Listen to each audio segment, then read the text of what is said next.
రోజు ప్రపంచవ్యాప్తంగా ఒకసారి హిందువుల పరిస్థితి ఏ రకంగా ఉందనేటువంటి విషయాన్ని ఒకసారి ఆలోచన చేసుకోవాలి.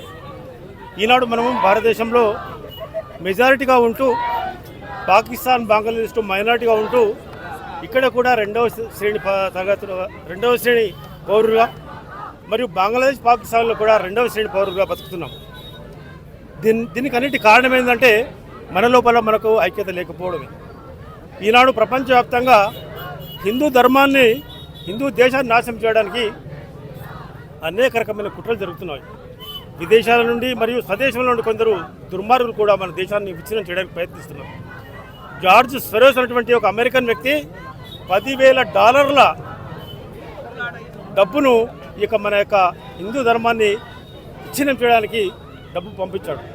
అదేవిధంగా ఇస్లాం కంట్రీస్లో ఎక్కడ కూడా ఈ యొక్క కమ్యూనిజం లేదు.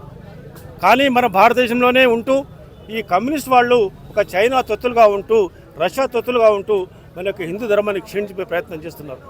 దాంతోపాటే మన యొక్క రాజకీయ నాయకులు కులాల వారీగా విభజన చేసి మన యొక్క హిందూ ధర్మాన్ని క్షీణింపజేసే ప్రయత్నం చేస్తున్నారు తమ యొక్క ఓటు రాజకీయం గురించి.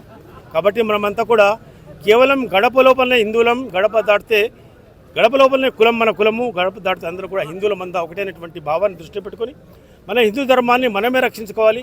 ఎందుకంటే ప్రపంచంలో 52 ముస్లిం దేశాలు ఉన్నాయి, అదేవిధంగా 57 ఇస్లాం కంట్రీస్ ఉన్నాయి. కానీ ప్రపంచంలో భారతదేశం ఒకటి మాత్రమే హిందువులకు ఉంది. కాబట్టి దీన్ని రక్షించుకోకపోతే మనము హిందుత్వం అనేది ప్రపంచంలోనే ఉంది. కాబట్టి మనమంతా ఐకమత్యంగా ఉంటూ మన దేశాన్ని రక్షించుకోవాలి.